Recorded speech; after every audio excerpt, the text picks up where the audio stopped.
Un saludo para todos nuestros hermanos de Templo Belén. Una vez más estamos en este espacio que el Señor nos ha provisto por su misericordia para que podamos comunicarnos. Le doy gracias al Señor porque tengo que reconocer la fidelidad de muchos hermanos y hermanas que se están comunicando a través de las redes. Estoy alegre y feliz de poder saludar a algunos. Por ejemplo, en estos días conocí a una preciosa pareja que viene desde el municipio de Santa Rosa de Osos, una vereda. Y ellos allí están en los matutinos permanentemente y hoy les saludo porque también los fines de semana y por supuesto el miércoles también están allí pendientes para poder disfrutar de la palabra de Dios. Y así como ellos, muchos otros, así si que usted está, por ejemplo, viviendo muy lejos, está en otro país, en otro lugar, puede saludarnos allí en nuestras redes sociales y con mucho gusto vamos a estar orando por ustedes. Gracias porque también tenemos algunos que están asistiendo a células virtuales precisamente por eso, porque viven en regiones muy alejadas. Los demás, bienvenidos también, porque somos una iglesia y la idea es que podamos, en la medida de lo posible, estar reunidos. Gracias a nuestros hermanos de Santa Rosa porque ya vienen ocasionalmente, un fin de semana vienen, como este fin de semana exclusivamente, a estar reunidos con todos sus hermanos y les pudimos conocer y pudieron conocer a otros. Así que si tú estás cerca de una de nuestras congregaciones, allí en los municipios donde hace presencia el Templo Belén, pregunta, acércate y estamos con los brazos abiertos para conocernos personalmente. Gracias a Dios. A propósito, vamos a hacer una oración misionera y vamos a orar por dos motivos, los dos misioneros. La semana entrante, la famosa Semana Santa, donde todo el mundo se consagra, pues vamos a aprovechar esa sensibilidad espiritual para compartir un musical. Hemos preparado en este breve tiempo entre fin de año y esta época algo especial. Hemos compuesto música, tomamos la palabra del Señor y allí está nuestra obra, Cumplidor de Promesas. Les estamos esperando, consiga su boleta para que puedan estar. Recuerden que tenemos poco espacio en nuestra congregación, entonces necesitamos que usted adquiera su boleta para que pueda asegurar su puesto, o si no, todos llegarán a la misma función. Queremos compartir el Evangelio el Jueves Santo y el Viernes Santo con arte. Jueves una presentación, el viernes dos presentaciones. Y el fin de semana no tiene que adquirir boleta, usted puede estar el sábado o el domingo en la primera celebración o en la segunda. Estoy hablando de la Semana Santa. Este fin de semana también es el mismo horario. Queremos estar preparados para que el Evangelio corra. Y Cumplidor de Promesas es una de las obras que estamos haciendo, que pensamos también doblar a otros idiomas para que todas estas obras que estamos haciendo puedan ser oídas y vistas y entendidas, lo más importante, en otros lugares del mundo con otras lenguas. Así que oremos para que Dios nos respalde y nos ayude en eso como lo está haciendo, y aún más, que abra las puertas necesarias para poder llevar el mensaje de esta manera. También queremos orar, ya que estamos en Ramadán, nosotros no, sí los musulmanes, pero nosotros acompañamos a estas personas orando e intercediendo por ellos. Y queremos orar por un pueblo musulmán en un país muy cercano a nosotros, Surinam. Surinam es el país pequeño, Sudamérica, pero y en América Latina, aunque ellos hablan varios idiomas allí, sin embargo, proporcionalmente es el país con mayor porcentaje de musulmanes. Creo que están como alrededor del 15% de la población. Hay muchos cristianos, pero hay una gran cantidad de pobladores que son musulmanes, que llegaron desde el siglo XIX, desde Asia y algunos otros sitios por mercaderes. Bueno, en fin, eso tiene toda una explicación histórica. Allí hay también hinduistas, es un país muy particular que queda en América Latina. Sin embargo, sus idiomas y sus costumbres han traído el Islam. Hay algunos enfrentamientos entre las culturas, las razas, precisamente porque piensan y tienen una cosmovisión distinta de la vida. Cierra tus ojos y vamos a orar para que Dios se glorifique en las iglesias, los misioneros que están allí, que Dios salve a muchos que necesitan del Señor. Padre que estás en los cielos, te damos muchas gracias porque tu amor, tu bondad y tu misericordia siempre nos están acompañando, Señor, porque tú eres un Dios grande, bueno, maravilloso, que todo lo puede. A ti te adoramos y a ti te alabamos. Te pedimos, Señor, que toques a Surinam.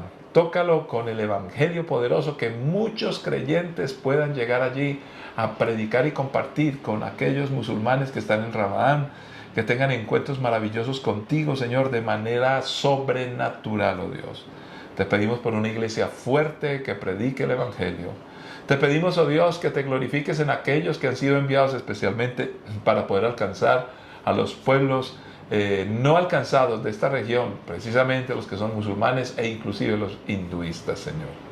También te pedimos para que nosotros como iglesia podamos aportar nuestro granito de arena en compartir el evangelio, y de la manera en que lo estamos haciendo, además de enviar obreros transculturales, también estamos con el arte haciendo musicales donde queremos traducirlos, subtitularlos y en algún caso doblarlos a otros idiomas donde las personas puedan ver los personajes latinos pero en un idioma diferente para que el evangelio llegue, Señor. Te pedimos que te sigas glorificando porque tú nos llamaste a hacerlo de esta manera y queremos expresarlo. Evangelizamos de la manera tradicional, predicamos y hacemos muchas otras cosas. Aquí estamos, Señor, para bendecir a otros en el nombre de Cristo. Muchas gracias, oh Dios. Amén. Muy bien, vamos a ir a las Sagradas Escrituras y vamos a leer el libro de Génesis, capítulo 25, versículos 19 en adelante. Un asunto importante. La semana pasada, justo hace 8 días, estuvimos compartiendo acerca de la familia. ¿Es fortaleza o es un lugar de generar rencillas? Ese fue el tema que estuvimos tratando. Hoy vamos a seguir con la historia. Recuerde que el Génesis es el libro de los principios. Y allí encontramos bastantes datos en la historia precisamente del personaje que estamos tratando, Isaac. Y hablamos de Abraham también. Ahora estamos enfatizando ese niño, el niño de la promesa, pero que en su familia tenía bastantes dificultades. ¿Cómo podemos aprender de eso en esa época para que hoy podamos sacarle el mayor y mejor provecho? Pues vamos a leer la escritura allí en el capítulo 25 de Génesis, versículo 19. Y vamos a permitir que el Señor nos ayude para entender lo que Él desea y Él quiere que nosotros aprendamos. Este es el relato de la familia de Isaac, hijo de Abraham. Cuando Isaac tenía 40 años, se casó con Rebeca, hija de Betuel, el arameo de Padán Aram, y hermana de Labán, el arameo. Isaac rogó al Señor a favor de su esposa porque ella no podía tener hijos. El Señor contestó la oración de Isaac y Rebeca quedó embarazada de mellizos. Pero los dos niños luchaban entre sí dentro de su vientre, así que ella consultó al Señor. ¿Por qué me pasa esto?, preguntó. Y el Señor le dijo, los hijos que llevas en tu vientre llegarán a ser 2 naciones y desde el principio las 2 naciones eran rivales. Una nación será más fuerte que la otra y tu hijo mayor servirá a tu hijo menor. Cuando le llegó el momento de dar a luz, Rebeca comprobó que de verdad tenía mellizos. El primero en nacer era muy rojizo y estaba cubierto de mucho vello, como con un abrigo de piel. Por eso lo llamaron Esaú. Después nació el otro mellizo, agarrando con la mano el talón de Esaú. Por eso lo llamaron Jacob. Isaac tenía 60 años cuando nacieron los mellizos. Los muchachos fueron creciendo y Esaú se convirtió en un hábil cazador. Él era un hombre de campo, pero Jacob tenía un temperamento tranquilo y prefería quedarse en casa. Isaac amaba a Esaú porque le gustaba comer los animales que cazaba, pero Rebeca amaba a Jacob. Cierto día, mientras Jacob preparaba un guiso, Esaú regresó del desierto agotado y hambriento. Esaú le dijo a Jacob, «Me muero de hambre. Dame un poco de ese guiso rojo». Así es como Esaú obtuvo su nombre, Edom, que significa rojo. Muy bien, respondió Jacob, pero dame a cambio tus derechos del hijo mayor. Mira, me estoy muriendo de hambre, dijo Esaú. ¿De qué me sirven ahora los derechos del hijo mayor? Pero Jacob dijo, primero tienes que jurar que los derechos del hijo mayor me pertenecen a mí. Así que Esaú hizo un juramento mediante el cual vendía todos sus derechos del hijo mayor a su hermano Jacob. Entonces Jacob le dio a Esaú guiso de lentejas y algo de pan. Esaú comió y luego se levantó y se fue. Así mostró desprecio por sus derechos del hijo mayor. Padre, esta es tu palabra que con suma urgencia la necesitamos, Señor. Te pedimos que nos ayudes a entenderla y poder aplicarla en la época que nos tocó vivir, para que seamos mucho más responsables y entendamos todo aquello que implica ser padre o madre, ser familia, y cómo podemos influenciar a nuestros hijos positiva o negativamente. Queremos ser responsables, por eso recibimos tu palabra en Cristo Jesús. Amén. Amén. Esta es una historia bastante conocida, pero en algunos casos le sacamos poco provecho. Hay tanto de qué hablar. Pues tomemos la parte inicial, por lo menos en esta versión, cuando dice: este es el relato de la familia de Isaac. Vamos a empezar a definir qué es un relato. Esta es la historia, podría traducirse más o menos. El relato es una palabra más específica, y aquí encontramos la construcción de un relato. Cuando leemos acerca de la familia de Isaac y Rebeca. Cuando hablamos de la construcción de un relato, es mucho más que escribir una crónica o decir lo que sucedió y pasó. Cuando hablamos de un relato, eso empieza a cobrar mayor importancia, puesto que se generan modelos en estas historias. Modelos que en ellas mismas nos demuestran una gran influencia que sigue pesando hasta hoy. Y que, por supuesto, como son el resultado del comportamiento del hombre, podemos decir que sociológicamente, espiritualmente, emocionalmente, económicamente, en cuanto al desarrollo de la raza humana, esas implicaciones en aquella época tienen mucho que ver hoy. Ahora, miremos la historia y miremos el presente y nos vamos a dar cuenta. Y lo mejor, miremos cómo tú y yo, siendo familia, estamos haciéndolo bien o de pronto no. Si encontramos que no, nos arrepentimos, y en este caso tenemos muchas cosas por las cuales interceder. Recuerden que los miércoles siempre estamos procurando estudiar temas para tener digerido un poco mejor las oraciones cuando estamos meditando, escuchando la voz de Dios y creyéndole al Señor. Oremos de manera correcta y de manera bíblica. El relato. El relato es una narración de acciones acerca de acontecimientos y personajes, siempre en el marco de un tiempo específico y un espacio específico. Por eso hablamos de países, hablamos de regiones y hablamos de épocas. Pero es importante que haya personajes a los cuales podamos nosotros referirnos en estas historias. ¿Por qué es tan importante el relato? El relato es importante en toda la sociedad. Hoy la mayoría de personas toma decisiones, los países, los movimientos políticos, ideológicos, aún los deportes, cualquier manifestación de comportamiento y de relación del ser humano necesita de un relato para poder seguir adelante, por lo menos con una idea clara, así no sea buena.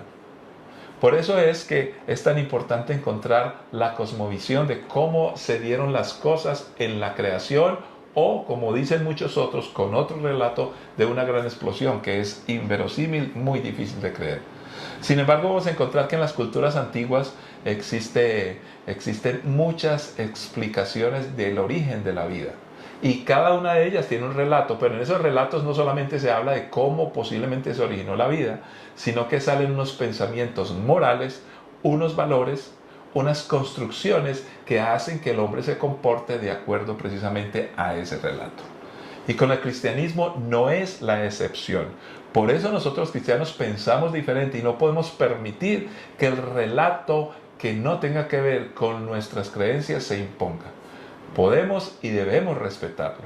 No podemos obligar a las personas que, entre otras cosas, Dios en nuestro relato de la Biblia no maltrata a nadie. Dios es justo y quiere persuadir a las personas para que tengan un encuentro con Jesucristo.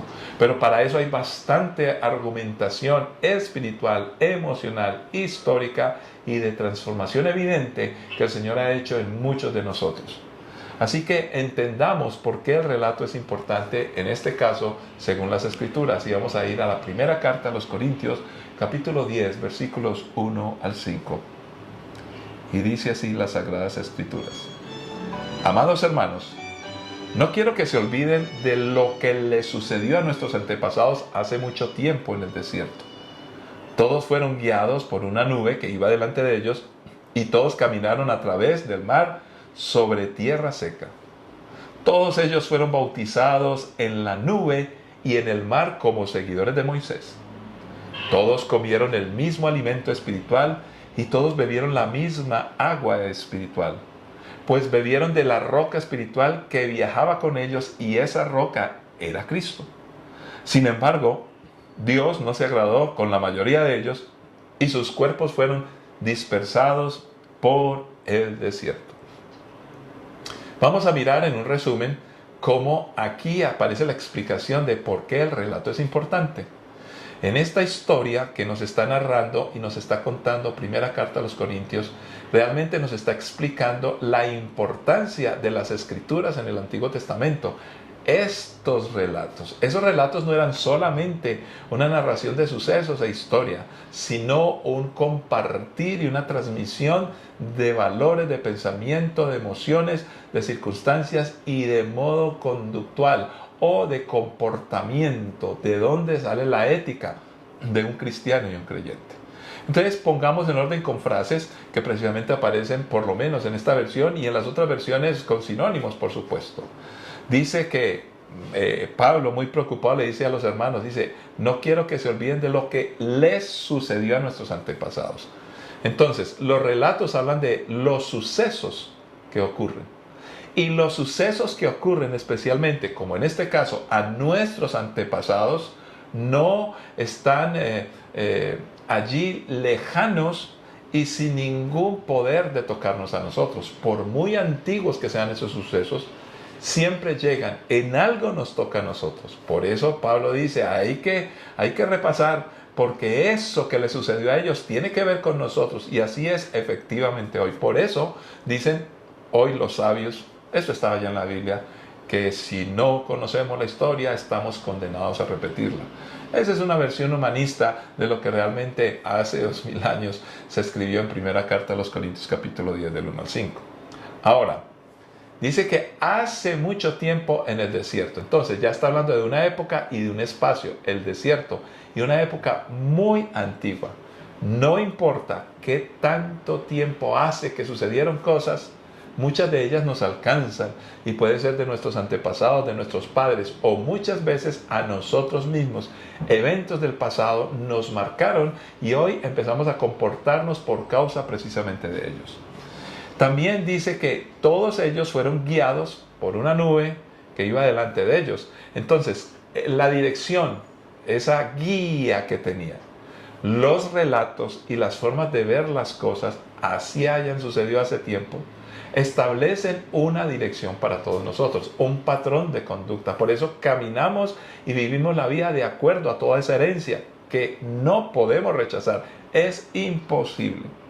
Y nos afecta no solamente a uno como persona, sino a todos como cultura, como sociedad y como familia. Estos son datos que están sacados de la Biblia. Cualquier sociólogo, cualquier antropólogo diría, hombre, estos pasajes de la Biblia son unos bárbaros pasajes, tremendos pasajes, porque se anticipan a todas las ciencias sociales que el hombre se ha podido, por lo menos, poner en orden para decir que tenemos unas ciencias sociales. Aquí encontramos unas explicaciones maravillosas que si nosotros le pusiéramos atención podríamos generar un modo de educación que se base más en valores y no simplemente en conocimiento. Entonces, se establece una dirección y por eso muchas veces nosotros actuamos así, de X o Y. ¿Yo por qué actúo así? El relato del pasado tiene que ver con eso. Y no me afecta a mí, lo que yo haga, lo que yo piense va a afectar a muchos. Pero sigue diciendo el pasaje que todos ellos recibieron la más grande influencia en este relato. Y aunque en el Antiguo Testamento no se le llamó así, porque todavía no estaba la manifestación del Hijo de Dios, Jesucristo hombre, Sin embargo, Pablo reconoce que en la obra de Dios, en el Antiguo Testamento, ya se estaba prefigurando, se estaba presentando y anunciando de antemano a Jesucristo. Entonces, este relato es causado por una persona que ejerce una influencia positiva sobre toda la humanidad, y es Jesucristo. Por eso nosotros los cristianos nos llamamos, o nos llamaron cristianos allá en Antioquía, porque el cristiano se supone que toma su nombre de seguir a Cristo. El que quiere venir en pos de mí, dijo Jesús, niéguese a sí mismo, tome su cruz y sígame. Mucha gente hoy está perdida con el cristianismo porque lo que dicen que somos nosotros no tiene nada que ver con Cristo. Es su interpretación o el mal testimonio de muchos que dicen seguir a Cristo, pero están siguiendo son ideas humanas o otro tipo de comportamiento. Por eso Pablo le está diciendo, todo tiene que ver con Jesucristo. Fuimos bautizados en Jesucristo. El agua es Jesucristo, la roca es Jesucristo. En el desierto, cuando no había esperanza, apareció Jesucristo como Salvador. Y así como rescató a Israel, hoy también nos puede rescatar a nosotros. Como rescató a los hebreos más exactamente. Entonces, y termina diciendo un pasaje que es muy duro y muy difícil. Dios no se agradó con la mayoría de ellos y sus cuerpos fueron dispersados por el desierto. Algunos suelen decir, interpretando mal las escrituras, que Dios es un tirano que acabó con su pueblo. No, no es así. Porque cuando entendemos el relato, lo aprendemos, nos damos cuenta que Dios, por puro amor y misericordia, generó unos mandamientos y les dijo a todo su pueblo, les dijo, si hacen y cumplen con esto, estas son las bendiciones. Si no, estas son las maldiciones.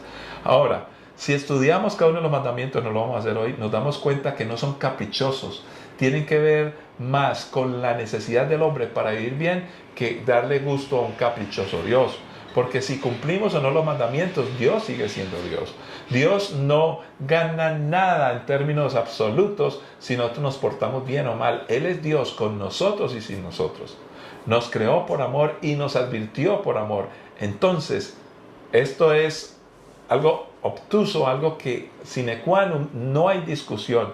Todo lo que el hombre haga, bueno o malo, tendrá unas consecuencias buenas o malas de acuerdo como el relato bueno o malo pesó en la cabeza de una persona, de una familia, y luego empieza a ser el comportamiento de una sociedad que, por supuesto, de acuerdo a lo que hagan y cómo vivan, traerá consecuencias. En el caso de la nación de Israel, le llegaron consecuencias terribles, y por eso es que nos advierte el apóstol Pablo.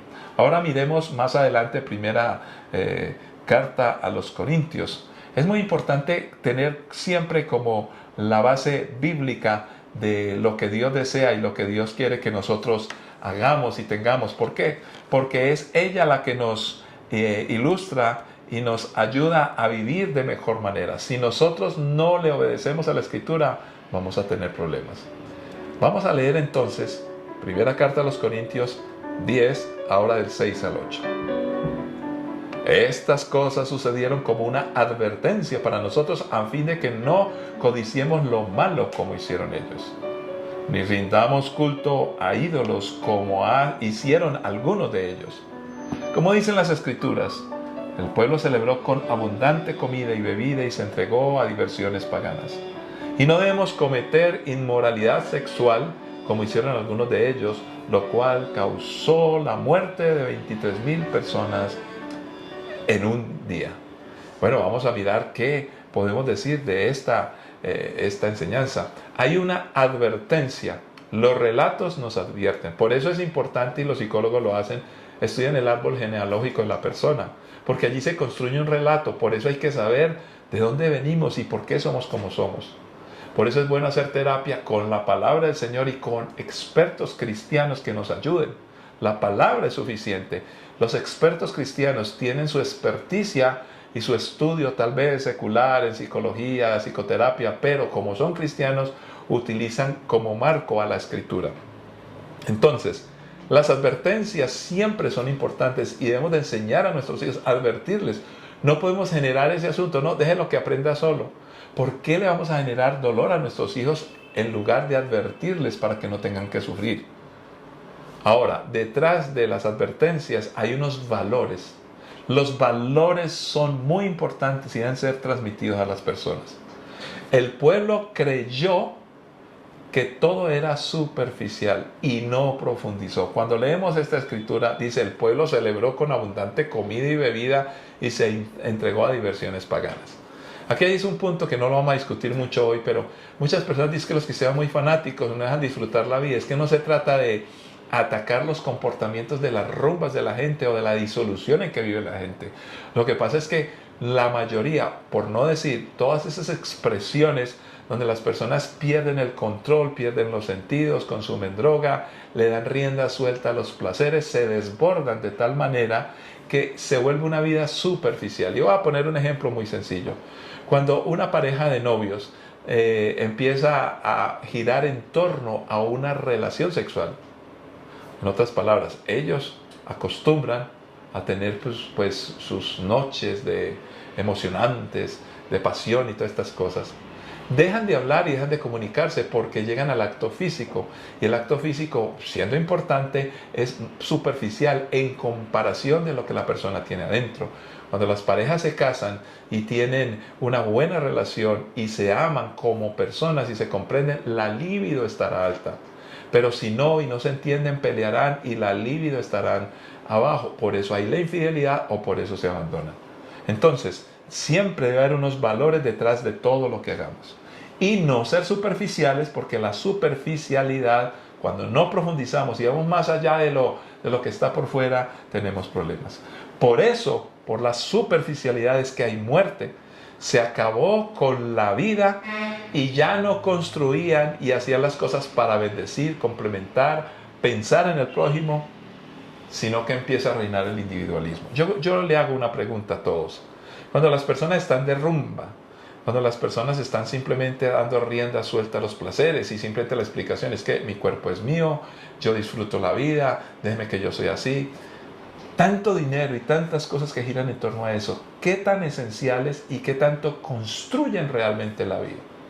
Es una pregunta fuerte, dura y categórica. La mayoría de dinero que se invierte en este tipo de cosas realmente no nos lleva a nada. Las personas terminan una noche loca y al otro día están con dolor de cabeza. ¿Qué fue lo que hice? Perdí el tiempo, perdí cosas. No se profundiza. Y cuando uno está así y pierde el control, puede tener riesgo a meterse en asuntos, vivirla de una manera equivocada, un accidente, bueno, cuánta cantidad de cosas que se derivan de este comportamiento. Eso trae muerte, no trae vida. Cuando invertimos el tiempo en lo importante, pues entonces hay mucha vida.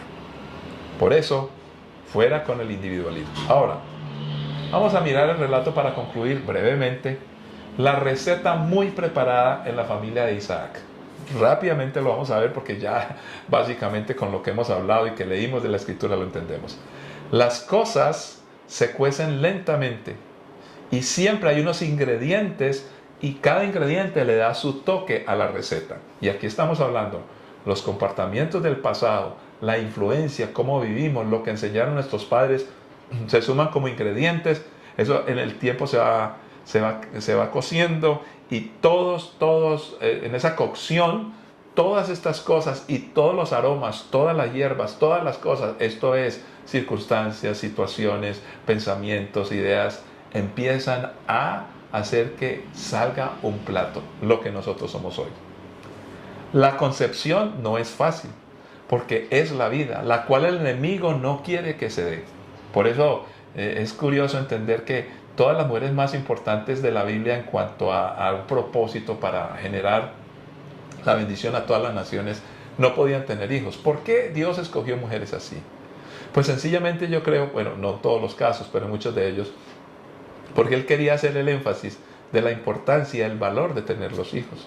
Entonces Dios interviene haciendo milagros. Se necesita la intervención de Dios para la concepción de la vida, para la concepción de ideas. Busquemos la intervención de Dios. En contexto entendemos por qué hay unos niveles de relación. Entonces aquí tenemos a dos padres con dos hijos, Isaac y Rebeca, los padres con dos hijos mellizos, Esaú y Jacob. Hijos que cada uno tenía a un padre como el que le prefería. Uno era sobreprotegido, bueno, yo creo que los dos fueron protegidos de cierta manera. Hijos a un lado y a un otro. El padre con unos, la madre con otros. Por favor, padres, no pongan a escoger los hijos entre los padres. Los dos deben de ser uno solo. La mamá prefería a Jacob y Esaú era preferido de Isaac. Cada cual, de los hijos me refiero, con su experiencia natural, debería terminar usando eso que sabía hacer. Por ejemplo, Jacob se quedaba en casa y bueno, en fin, muchas cosas que aparecen en la historia que seguiremos viendo. Esaú le gustaba la casa y eso no hace uno mejor que el otro, los hace diferentes. Y cada experticia o capacidad de ellos debería ser usada para bendición de los demás, nunca para sacar ventaja. Pero en el relato que encontramos, que querían sacar ventaja, sobre todo Jacob. ¿De dónde se aprendió a sacar ventaja? ¿De dónde se aprendió yo soy el preferido? En otras palabras, no se valoró lo que cada uno tenía y sí se miraba lo que el otro.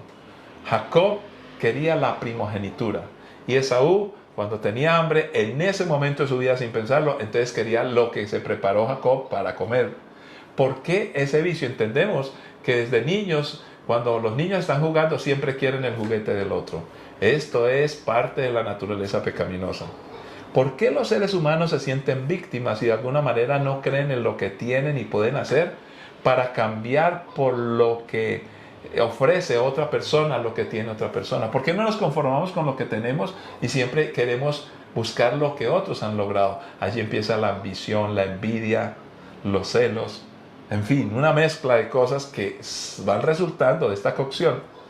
El que ofrece en este mundo aprovechándose de las falencias que tiene el otro, tal vez lo que quiere es controlar, manipular y sacar provecho. Es casi que una extorsión.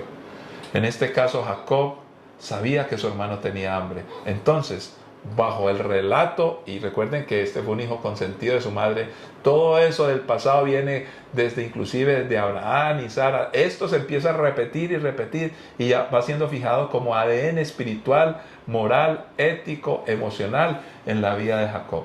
Y entonces en este caso él, ante la necesidad de su hermano, dice, aquí le voy a sacar provecho.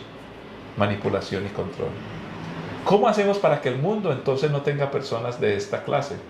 Y muchos dicen, cárcel y pena de muerte. No, trabajemos con los que vienen, educación, criémoslo en familia con los valores de la Biblia. Entonces, cuando las personas empiezan a sacar provecho de lo que ellos creen que es egoísmo, se obvia entonces la visión de Dios. ¿Se acuerdan? Que Dios le había dicho a Abraham, en ti serán benditas todas las naciones de la tierra. Y Jacob quería era su bendición. No pensaba en su hermano, que era también iba a ser padre de un gran pueblo. Se pierde la visión que Dios le había a Abraham. Y cuando se pierde la visión, las personas pelean por la provisión. Ay, quiero la primogenitura. La primogenitura era una provisión, no era la visión. Él debería haber confiado en Dios.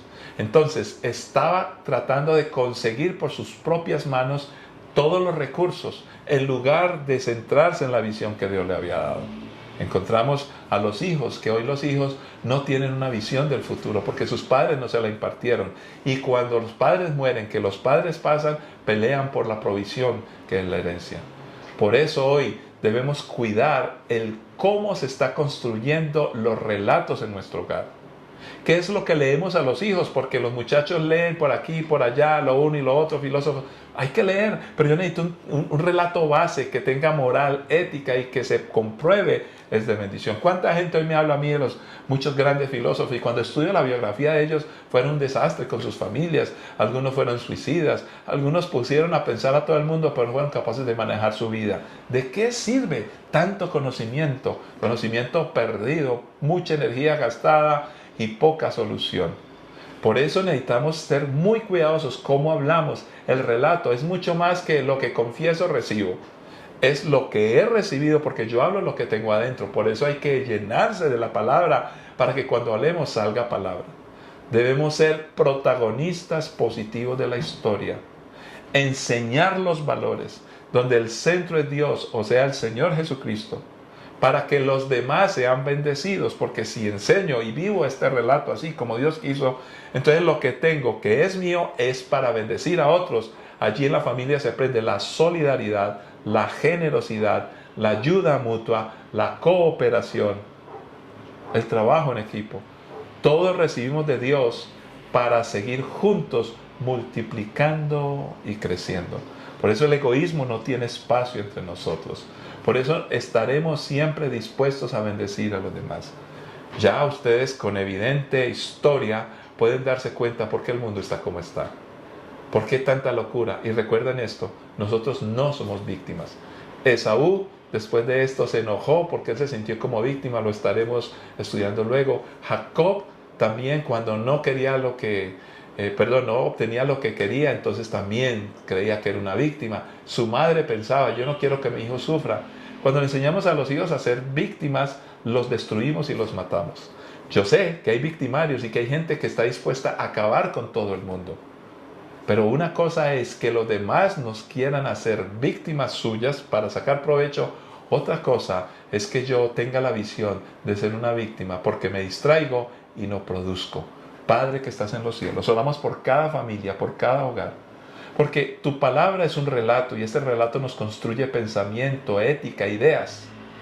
¿Qué hemos aprendido de nuestra familia y cómo podemos de nuestra familia empezar a revisar? Sí, cómo fuimos educados los tíos, los abuelos, el entorno, el barrio, el colegio, la universidad, y llevar todos esos pensamientos sujetos a Cristo, porque Cristo es la palabra, mi palabra es verdad, dijo Jesús, y seremos libres por la palabra.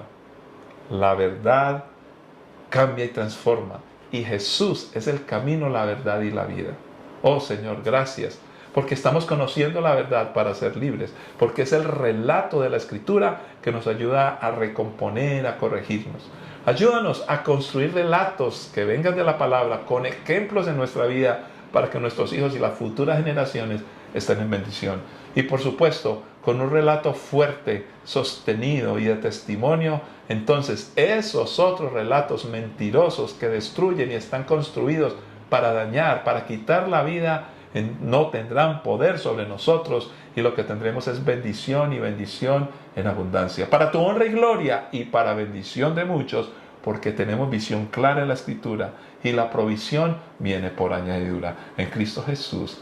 Amén. Que la paz y la gracia de nuestro Señor Jesucristo les acompañe y recuerden, este fin de semana nos encontraremos y de la Semana Santa estaremos con nuestra obra y musical Cumplidor de Promesas. Consiga su boleta y estaremos celebrando también Resurrección al final de la Semana Santa. Bendiciones para todos. Dios les bendiga.